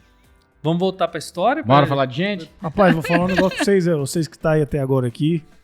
Esse aqui foi um daqueles podcasts. Aprofundou muito, né? Você tá doido, é esse aqui, vou te falar. Pode colocar lá no mapa. Não tem jeito, né, Matheus? No Mac, né? No Mac. Eu não consigo, se não trazer um pouquinho pra questão. Esse aqui foi até agora foi um puta de um estudo aqui, diferenciado. É o que eu falei lá no início, né? Os convidados estão mantendo o nível, né? Fiquei aqui e falei, cara... Que é bem diferente, doutor. Exemplificando, né? A gente recebe desde uma pessoa que é especialista em churrasco, né? Uma advogada especialista em agronegócio, né? Sentou outro dia aí um grande político brasileiro poeta e político nacional aí, que foi Aldo Rabelo. Que legal. Que defende muito o agronegócio também, né? E defende eu gostei muito do termo que usou, que é o Brasil profundo, né? O Brasil rural, né? Então foi uma aula também de sociologia. E os dinossauros também, da nutrição. E os dinossauros não, Witt, né? Godofredo Witt já sentou aí. Olha que legal. Tem o pessoal da Uniub também já sentou aí, enfim. Então cada dia você vai tirando um pouquinho, né? E aí você pega tanto a parte técnica, a parte humana da pessoa, você começa esse aprendizado, né? Então tem todo um desenvolvimento. E outra, a gente não tem tempo de conversar mais, né? Não. Igual eu participei... Essa porcaria aqui não deixa a gente conversar. Igual eu participei tenho participado de outros podcasts também, e aí isso que eu comento, é um momento pra gente conversar, e muitas vezes a minha mãe tá escutando um negócio lá, e fala, mas você nunca falou isso comigo? Eu falo, mas você nunca perguntou. Nunca perguntou. Porque a gente não tem a correria do dia a dia tão grande, minha esposa cobra muito isso, tem dia que a gente grava podcast aqui, ela vê lá, mas você nem falou que fulano ia lá falar com você. Puta, eu não falei mesmo não, porque... que loucura. Esse aqui tem dia que me avisa na hora. Vamos gravar um podcast hoje, viu? Tá no jeito. Mentira dele. É que me avisa na hora, em cima da hora. Foi, São João? Podcast, não lembra não, hein? Esquece não, viu? João, tá lembrando, né? Mas nós paramos lá quando eu nasci, né? Que você tinha perguntado, né? Pois é. Mas aí deixa eu continuar aqui. Eu acho que o sul de Minas é uma região diferenciada no Brasil. Não, vou falar disso porque eu sou de lá. De onde você é? Tá. Eu sou de uma grande cidade que chama Alpinópolis. Isso. A maior cidade do sul de Minas. 20 mil habitantes. Nascido, criado lá, saí para estudar novo. Minha graduação foi em Guaxupé. E de lá saí pro mundo. Né? E não consegui voltar mais. E agora... residente em Uberaba, né? Veio com família, cachorro e tudo. O último cachorro chegou agora, né, João? O penúltimo, ainda falta mais um e ainda tem o sogro e a sogra que tem que vir também, que tá fazendo falta aqui. Mas enfim, então assim, eu costumo dizer que o que acontece no sul de Minas multiplica pro Brasil e pro mundo, né? Eu consegui acompanhar isso, né? Que foi a questão do advento, do aumento da produção de soja na nossa região, né? Quase não tinha soja ali, era predominante café, né? Tinha alguma coisa de cana-de-açúcar, mas não era tão forte, né? E alguma coisa de milho, mas principalmente quando a gente olhava milho ali, era para volumoso, né? Para nutrição animal. E hoje a gente vê a soja muito forte ali, né? E o café produzindo mais que produzia alguns anos atrás, mesmo com a área diminuindo, né? Então é a questão da tecnologia, é a questão do desenvolvimento do cara lá do campo, né? Hoje, por exemplo, a gente pega a região ali de Nova Resende, de Muzambique e tudo mais, né? São famílias que tocam o negócio e aí é o que você falou lá no início, né? Passa de geração para geração. Ali a gente vê isso muito forte, né? Sim. O pai que recebeu a fazenda de herança do avô e que tá ali com os 3 filhos trabalhando, os 3 filhos casou com 3 vizinhas, tá tudo morando tudo junto ali, né? E não vai arredar o pé dali e o cara tá ali com 40 hectares de café e tá garantindo 3, 4 gerações dele com isso, né? E aí é muito dessa resiliência do cara, né? Exato. Porque o cara que planta café, Matheus, tem uma máxima que não tem dinheiro todo mês. Ele tem dinheiro ano sim, ano não. Não é nem todo ano, é ano sim, ano não. Então você pensa bem a resiliência desse cara para poder tocar o negócio dele, né? Ganhar dinheiro, desenvolver a família, desenvolver o negócio, prosperar, né? E aí, quando, por exemplo, esse ano eu presenciei cenas que eu nunca imaginei presenciar na minha vida, que foi lavoura de café pegando fogo, né, sendo destruída pelo fogo, né? Lá a gente teve. Aqui também a gente teve, aqui próximo à Franca, aqui, enfim. Então isso impacta muito a gente, né? E aí você fica pensando, como que tá a cabeça do cara lá no campo no momento desse? Você tá doido. Você falou de 150 dias sem chuva, né? Eu tive, enfim, a minha esposa tem a fazenda de herança dos pais ali no sul de Minas também, em Passos, e a gente teve lá, cara, tá triste de ver, né? Você tá vendo assim, o boi já tá puxando a raiz da grama ali porque não tem mais o que comer, né? De tão seco que tá, de falta de chuva. E aí, assim, isso impacta muito na vida das pessoas. E é o que você colocou lá no início, né? Se a gente não comunicar esse negócio para fora do agro, né, a hora que chegar lá na gôndola do mercado, que o cara for comprar 1 litro de óleo de soja, pagar R$20 no litro de óleo de soja, ele vai falar que é problema político. Exato. Que é o cara do campo que tá ganhando dinheiro demais, que é aquilo. E não tá vendo, né, o quanto tá difícil produzir. E aí não adianta pôr a culpa no cara do campo também, que foi ele que desmatou, que isso não é verdade. Né? Já ouvi isso aqui e eu até multiplico esse desafio. Eu desafio todo mundo que tem um terreno em casa na cidade, deixar 30% dele deixar virar mato. Exato. Né? Plantar lá uma bananeira e um pé de laranja, pelo menos. Não vai acontecer isso. Né? E assim, o grande foco de poluição tá ali. Não é o cara fazendo manejo no campo ali, ainda dedicando 30% da área dele. Tem regiões que até mais, tem regiões que são 50%, né? Que vai impactar no negócio. Né? E aí quem colhe o prejuízo desse desequilíbrio todo, na verdade é o homem do campo. É o cara que tá lá, resiliente. Ele acorda, olha pra cima e fala, será que chove? Será que chove? Que dia que vai chover? E se chover, quanto que vai chover? Põe a semente no chão ou não põe? Né? Isso eu defendo muito. Né? Principalmente quando eu tô fora do Brasil e tenho possibilidade de falar do agronegócio brasileiro. Eu faço questão de falar mesmo. O que nós fazemos no Brasil é a operação de guerra. A gente planta a maior área de soja do mundo em pouco mais de um mês. Né?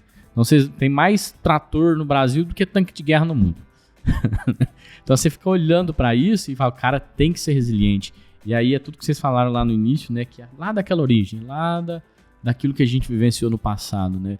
Os nossos avós, quando conseguiram comprar um 50 X, falaram assim, agora nós vamos desbravar o mundo.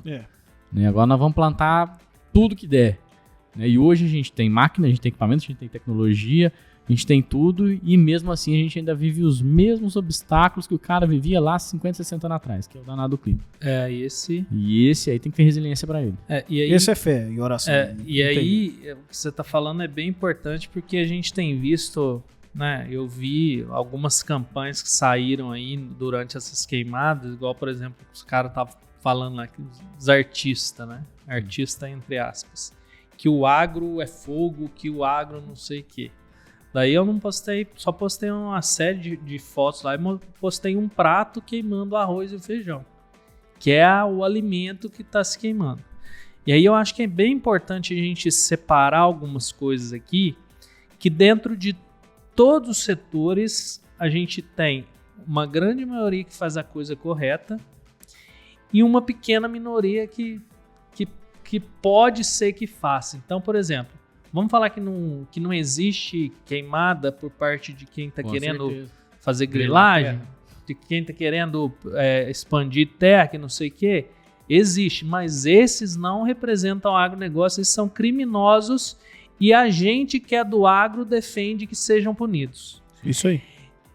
Só que aí colocam tudo num pacote só, como se o agronegócio fosse o vilão da história, quando a gente que alimenta todos eles. Então isso eu acho que a gente não pode aceitar e realmente defender a legislação, defender que se cumpra e defender que se puna quem não cumpre. Porque a gente tem esse papel também de cuidar, né? A gente tem esse papel de cuidar. E aí, entrando nessa questão que você falou da resiliência do cafeicultor, o cafeicultor no mundo do agro é um bicho diferente. Você pode trabalhar com grão, você pode trabalhar com soja, com milho, com algodão, com o que for. O cafeicultor ele tem uma relação praticamente de amor com a cultura que ele produz. Porque ele é uma cultura perene que ele tem que estar cuidando ali desde a muda, ele colocou ali no berço que é a terra, ele foi cuidando 1, 2, 3 anos, igual eu tô vendo aqui lavoura de 3 anos morrer, é aquilo que o cara investiu bastante durante 3, 4 anos e ele vê perecer. Então, o cafeicultor tem uma relação muito de amor, de intimidade com a cultura, por ser uma cultura que ele cuida, ele vai conduzir aí 15, 20 anos. Tem lavouras aí de mais de 50 anos que tem muita história envolvida até ele pegar o grão de café. Então, isso eu acho que também é um ponto importante que destaca um pouquinho na cafeicultura, essa paixão aí Sim. que a gente vê muito no sul de Minas, né? Com certeza. Rapaz, eu tô aqui refletindo sobre o peso e a qualidade de informação que tem esse podcast aqui. Extraordinário. Obrigado, João e Caio, por esse podcast. Mas tá acabando já? Não, na verdade eu só tô realmente comentando que o peso dessa informação aqui, pra mim, eu vou ter que ver. Eu vou ver mais umas 5 vezes. Fala pra você que o sul de Minas é região diferenciada. Rapaz. Começar pelas pessoas. Eu falei assim, caramba, que aprendizado hoje aqui. Eu vou ter que ver mais umas 5 vezes pra mim decorar tudo que eu aprendi hoje. Melhores café do mundo tá no sul de Minas. Melhor picanha do mundo tá no sul de Minas. E aí? Ó, aí será que tá? Porque tem muito morro, né? Boi que tem que subir muito morro, acaba que a carne fica mais firminha. Tá certo. Ô, meu irmão, deixa eu te perguntar um negócio pra você. Não sei nem se eu posso perguntar isso. Pergunta o que você quiser, nós estamos aqui pra... Você que é o cara, porque em uma hora desse podcast que já foi, nós já percebeu que você é o cara do solo, doutor solo. E você decidiu ir pra foliar agora. Sim. Como é que tá sendo essa transição? E por que você decidiu fazer isso? Cara, tá sendo boa. Eu, assim, só para contar um pouquinho da história, pro pessoal entender o que eu vou responder aqui. Então, eu sou de natural do sul de Minas, de origem lá. Eu vou resumir aqui ao máximo, tá? Aí eu fui para fazer técnico agrícola na época. Na época não era nem IF, era a Escola Agrotécnica Federal de Machado. No dia choveu demais, eu com meu irmão pegou cavalo, nós morávamos num sítio, pegamos 2 cavalos e fomos para conseguir fazer a prova. E aí fiz o técnico e isso foi de 2002 a 2004. Aí não, eu morava lá mesmo em Machado, que a escola era lá, e eu ia e voltava todo dia, morava na casa dos meus avós. E aí eu saí e fui para agronomia. 2005 ingressei na agronomia meio que... já tô nesse rumo, vamos embora. Vamos tocar. Mas vamos tocar. Aí comecei a ter professores que se destacaram muito nessa parte de fertilidade, solo, nutrição. E aí eu fazia agronomia, deu mais ou menos 2 anos de agronomia, eu fui fazer tecnólogo em cafeicultura à noite. Então fazia agronomia durante o dia, à noite fazia outro curso superior, que era tecnólogo em cafeicultura. E aí, nesse tempo, tem um caso interessante de contar, que meu pai me deu uma motinha, uma CGzinha, para eu conseguir fazer esse fluxo, né? Porque tinha dia que eu tinha muita aula, tinha que ficar na correria. E aí, chegou um dia, eu fui lá e falar pro meu pai, acho que eu vou parar com o tecnólogo lá, que eu não tô aguentando, não, tá difícil demais. Eu falei, você pode parar, mas eu te tomo a moto, porque você não vai precisar mais dela. Ou seja, eu continuei, aí deu um jeitinho, continuei. Aí terminei o tecnólogo, aí eu já entrei fazer estágio com o pessoal da EPAMIG, então trabalhei um tempo na pesquisa também, e aí fui para Lavras para fazer o mestrado, doutorado. Eu fiz mestrado, doutorado em ciência do solo, por isso daí o nome Doutor Solo, né, que surgiu em função da minha formação. Melhor amigo do Douglas Guelph.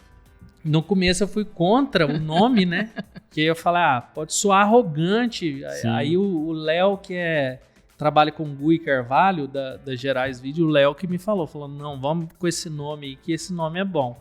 E aí ele fui voto vencido e aí foi nessa linha. Excelente. Aí eu fiquei por 6 anos depois e depois a gente pode voltar um pouquinho, mas fiquei por 6 anos na área fertilizantes, e agora 5 meses atrás eu saí da empresa de fertilizantes, na sua grande maioria sólidos, que era a Iara, e vim para a Giro Agro, que é uma empresa lá de Machado, com sede lá. Hoje tem negócios no Brasil inteiro. Paraguai. Mas focados, no Paraguai também, focados em fertilizantes líquidos. Algumas coisas para aplicação via solo, outras coisas para aplicação via foliar.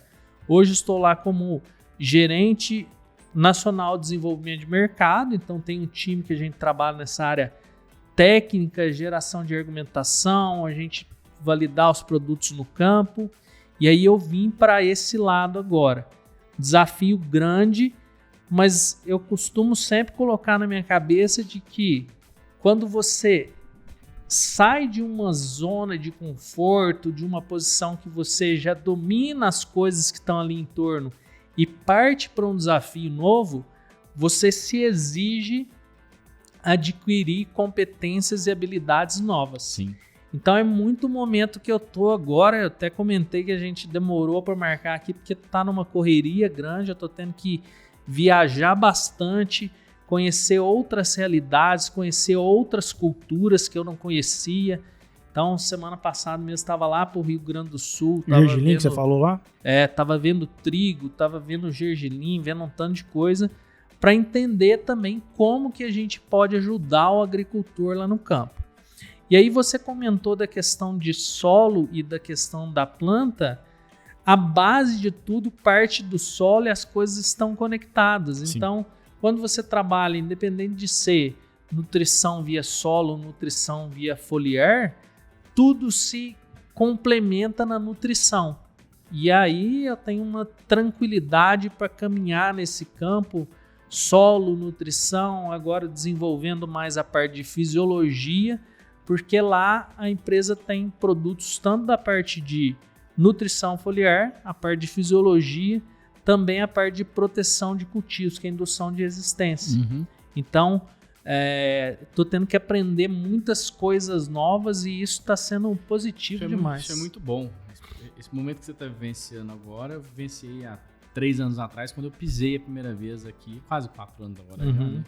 Quando eu pisei a primeira vez aqui dentro da companhia.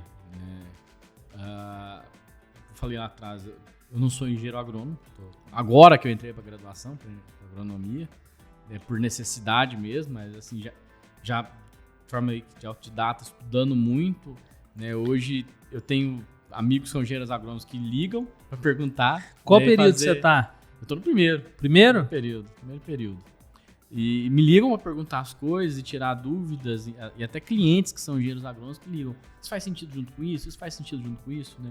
Mas por que chegou nisso? Justamente por isso. Porque eu saí da minha zona de conforto, né?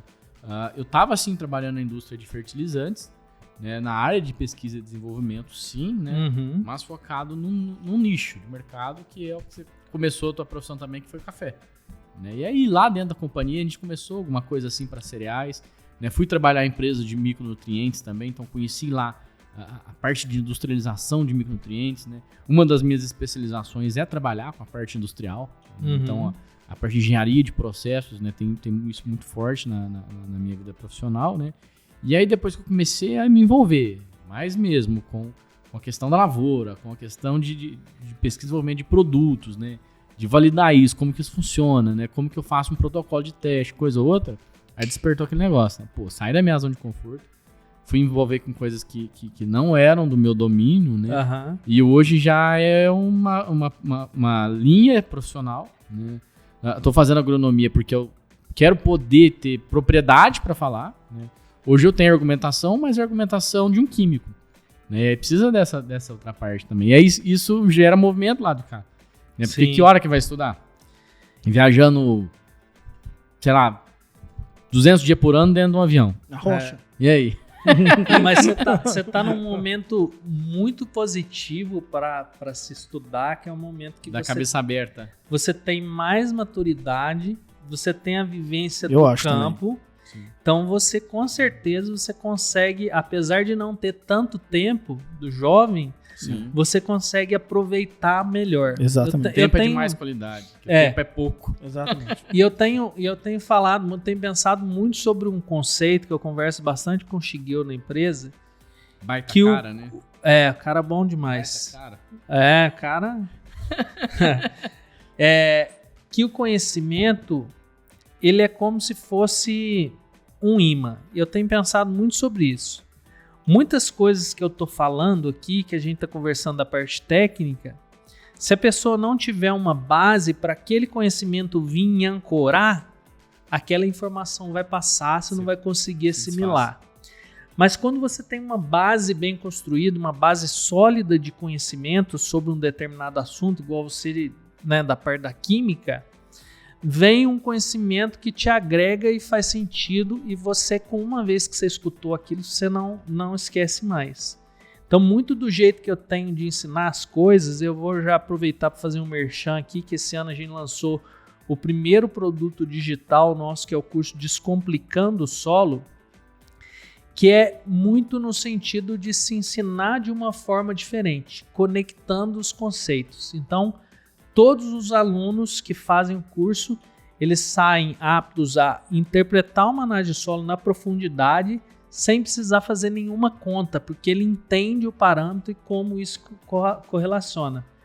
Eu fiquei muito satisfeito, até tenho que postar esse vídeo, aí tem o curso e a mentoria. Durante uma das mentorias, um engenheiro agrônomo experiente de 30 anos de formado, consultor, ele é daqui do Cerrado.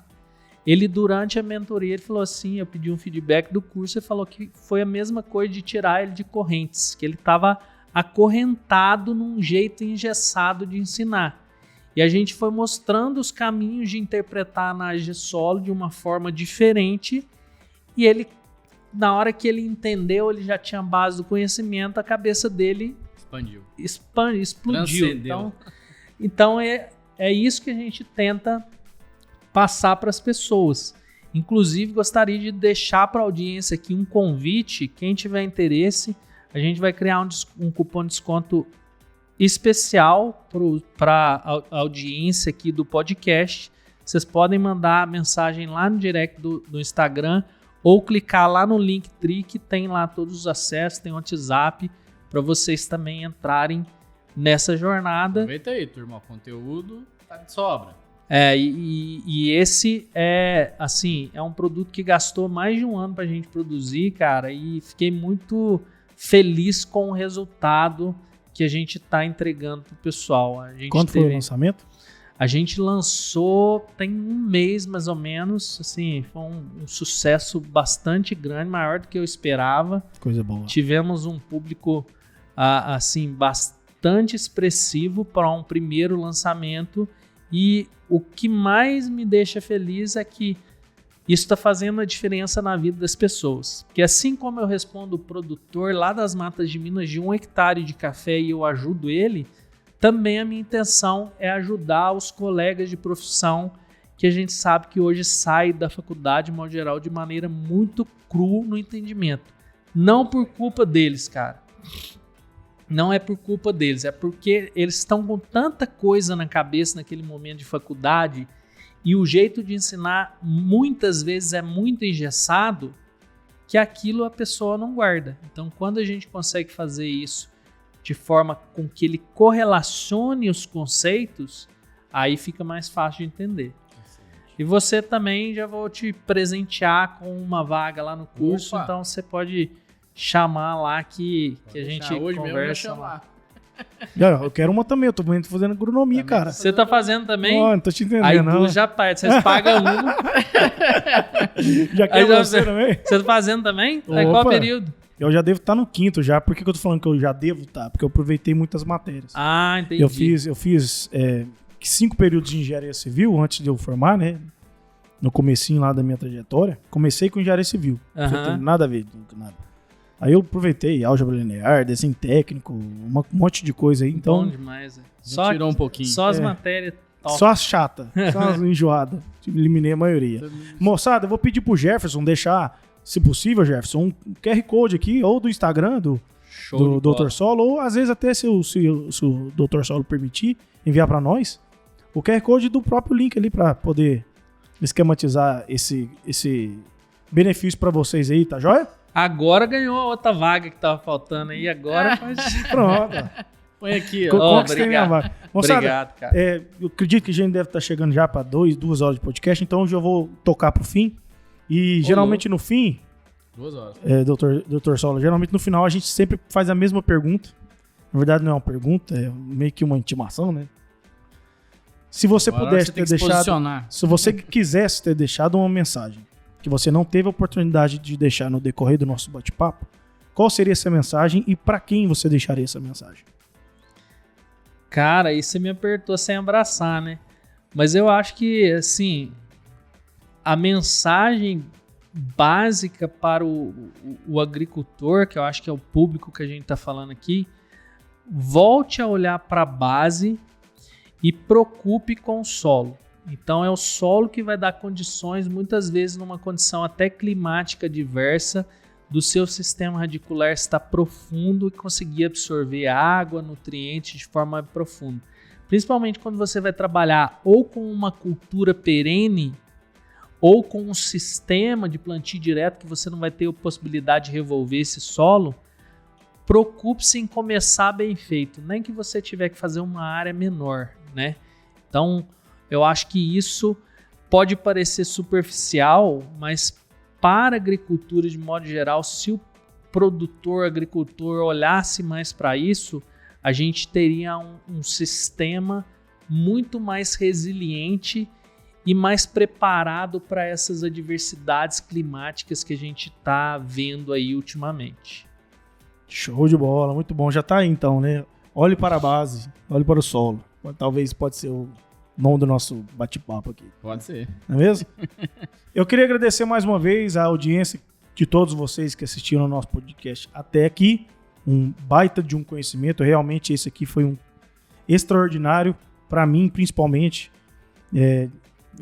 Ressignificou vários dos meus aprendizados aí, principalmente de micronutriente, que a gente falou bastante aqui sobre isso, e sobre nutrição do solo mesmo como um todo. Isso foi extraordinário para mim. Obrigado, Caio. Obrigado, Joãozinho, que está sempre me ajudando aí a entender mais sobre esse mercado, né, principalmente de fertilizante, aditivo. Tem muita água para passar debaixo dessa ponte aí.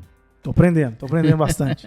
Então, eu queria deixar o Instagram do Caio aqui, né, Dr. Solo, para você poder seguir e consumir ainda mais conteúdo dele. Para você ter uma ideia, foi 1 hora, 2 horas de podcast e já foi um baita do conhecimento. Então, imagina você 1 hora por dia no Instagram do Caboclo lá. Você vai ficar um especialista. Então, vou deixar aqui o Instagram.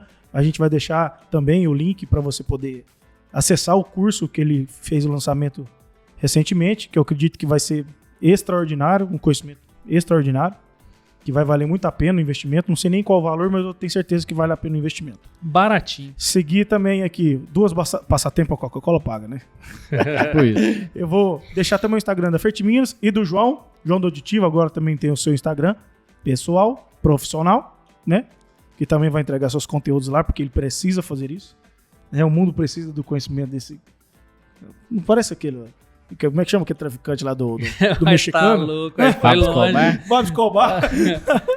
Bob Escobar do fertilizante. Minha maior preocupação é que tem uma galera me intimando que eu preciso ir para os Estados Unidos e como que eu chego lá assim. Então, você vai ser preso, você não vai deixar ele embora. Rapaz, tem tempo de mais uma história antes de terminar? Fala. Tem, claro. Você sabe que quase me trancaram lá em Dallas, no aeroporto de Dallas, cara. Achando que você era era dos Estados Unidos.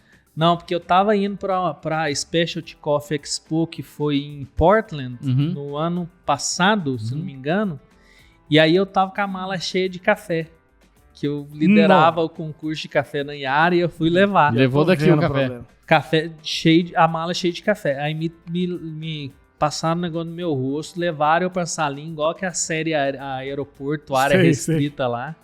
E aí fiquei lá quase 1 hora, quase que eu perdi a conexão, e aí o cara fez um tanto de pergunta e foi lá na mala, fez abrir, fechou. Eu falei, não, moça, só café, naquele inglês, aquele rasgado, aquele pão. Inglês mineiro. Aquele inglês do mineiro mesmo. E aí passou, cara, mas passei um cagado, então toma cuidado. Vez ou outra, eu já tô experiente nisso. Então, o João leva aditivo às vezes lá na mala, lá, moço. Vez ou outra eu já tô passando uns apertos aí nos aeroportos, agora eu já tô craque já. Moçada, então muito obrigado pela sua audiência. Mais uma vez, fiquem com Deus e até a próxima, se Deus quiser. Tchau. Tchau, obrigado. Valeu.